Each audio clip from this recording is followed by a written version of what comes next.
नमस्कार विद्यार्थी मित्रांनो, आजच्या व्हिडिओमध्ये इयत्ता 5वी घटक 5 अपूर्णांक फ्रॅक्शन्स या घटकाचा आपण अभ्यास करीत आहोत।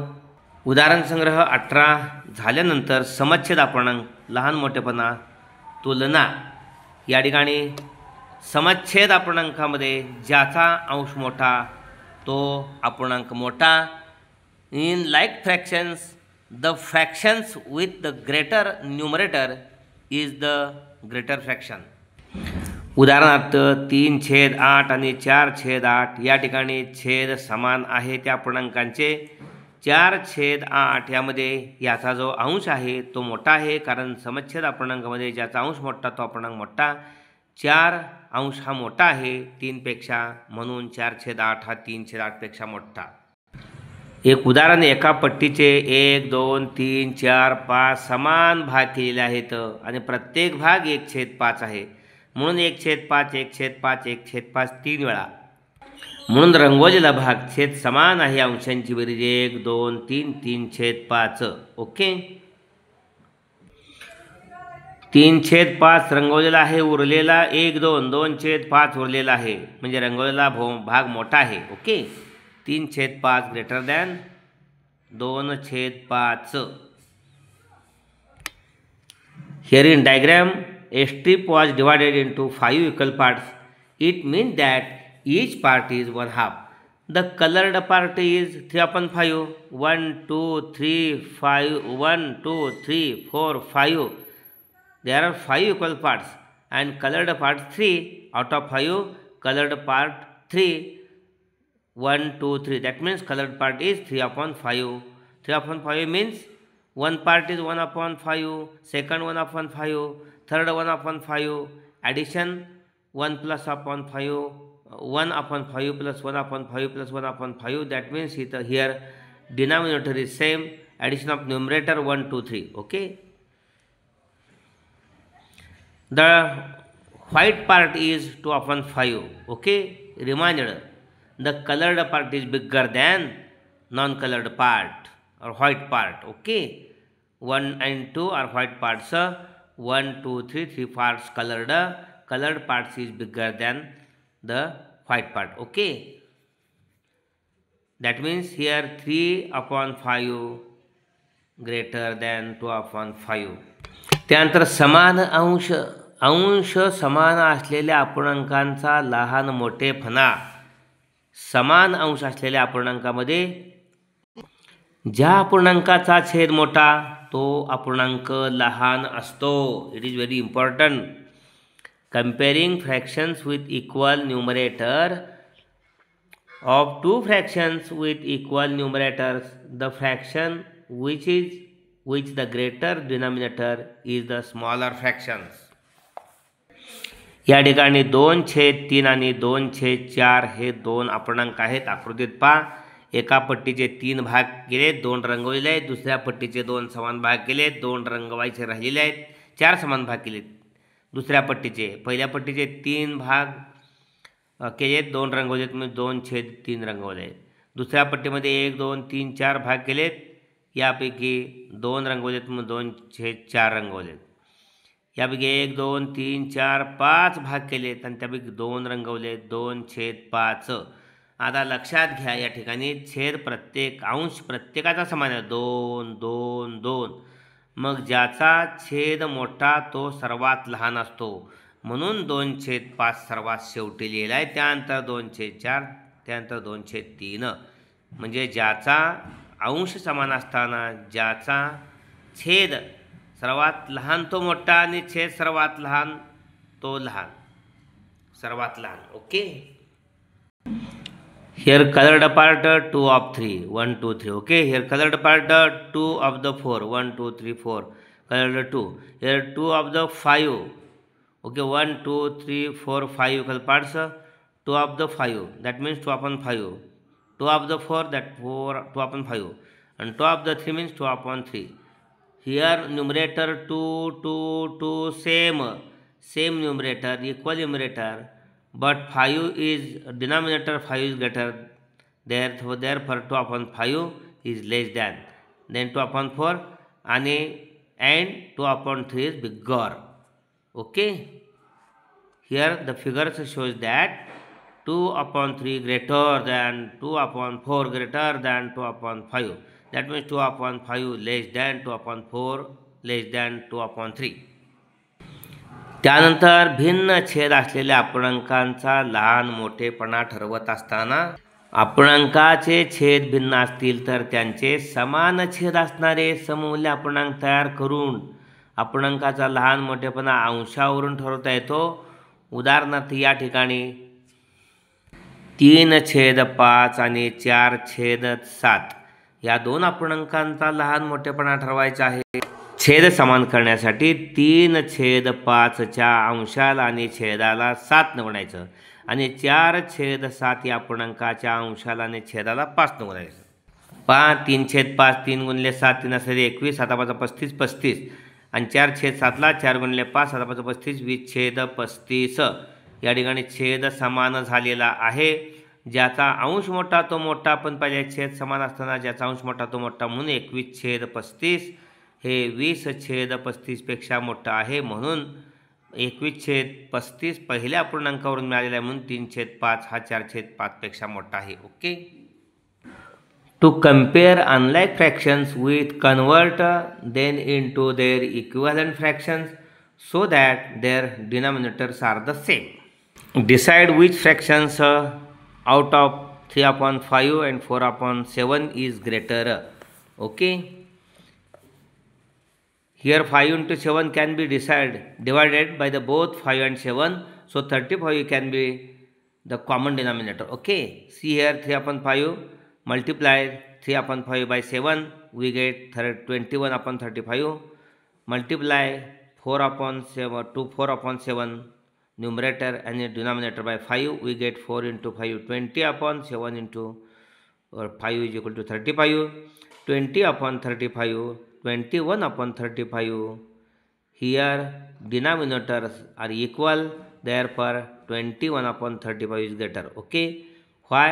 Numerator is greater than 21 is greater than 20. Therefore 21/35 greater than 20/35. That means 3/5 greater than 4/7. उदाहरण संग्रह 19. Problem set number 19. खालील अपूर्णांकाच्या जोड्यामधील चौकटीत पेक्षा लहान, पेक्षा मोठा किंवा बरोबर यापैकी योग्य चिन्ह लिहा. Write the proper symbols from less than, greater than और equal in the box. Okay. पहिला आहे 3/7 आणि 3/7. अंश पण समान आहेत, छेद पण समान आहेत, बरोबरच चिन्ह हवं आहे. 3/7 इज इक्वल टू 3/7. ओके. दुसरं 3/8 आणि 2/8. या ठिकाणी छेद समान आहेत. छेद समान असताना ज्याचा अंश मोठा तो मोठा. Okay. Both the fractions have the same denominator, therefore 3 greater than 2, therefore 3/8 greater than 2/8. पुढचा आहे 2/11 आणि 10/11. या ठिकाणी सुद्धा छेद समान आहेत. छेद समान असताना ज्याचा अंश मोठा तो मोठा.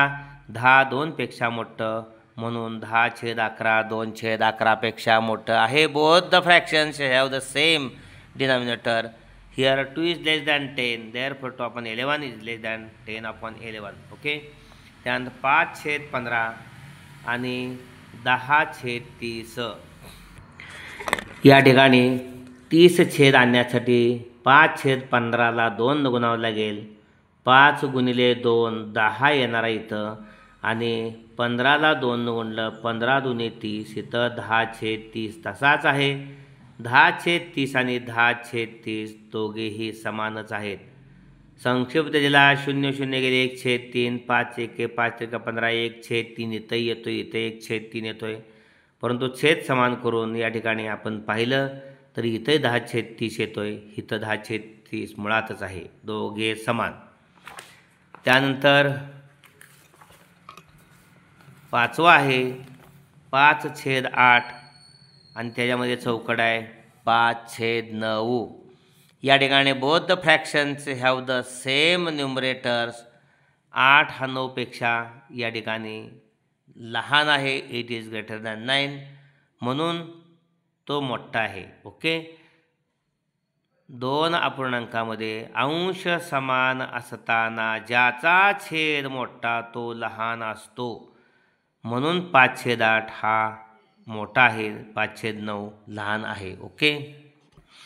4/7 आणि 4/11 या ठिकाणी अंश समान आहे आणि छेद हा 11 मोठा आहे, ज्याचा छेद मोठा तो लहान असतो. 4/7 या ठिकाणी मोठा आहे. Both the fractions have the same numerator. 7 is less than 11. Therefore 4/7 is greater than 4/11.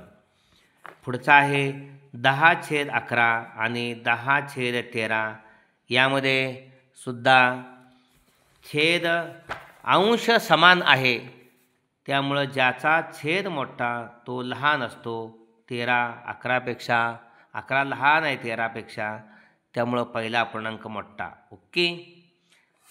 ज्याचा अंश समान असताना ज्याचा छेद मोठा तो लहान.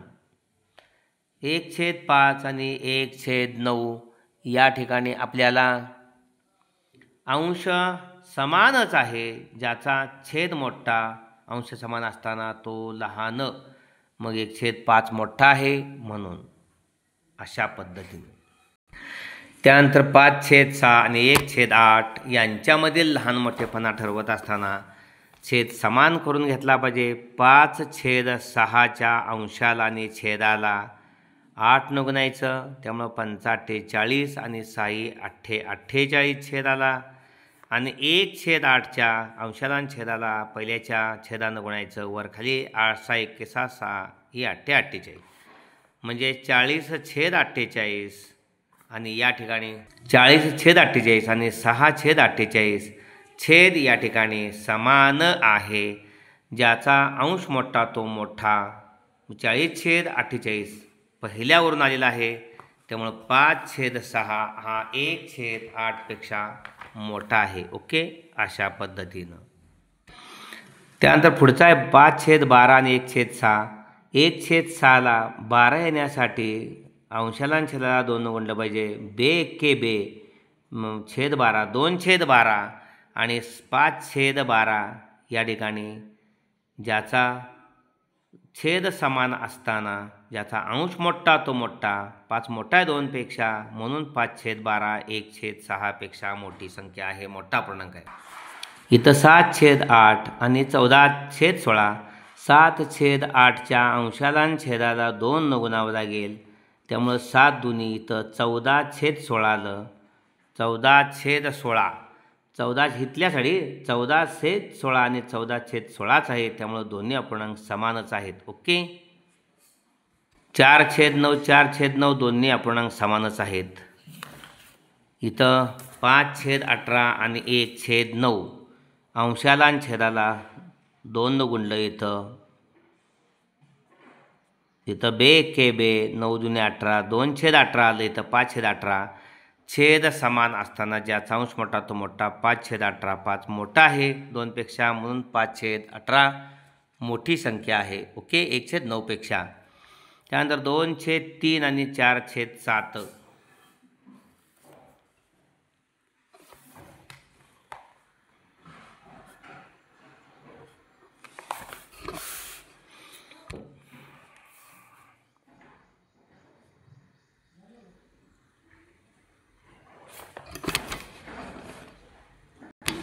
यामध्ये 3ला 9 7लाही 9, त्यामुळे 9×27 आणि 5/9च्या अंशाला आणि छेदाला 7 न गुणायचं एकमेकाच्या.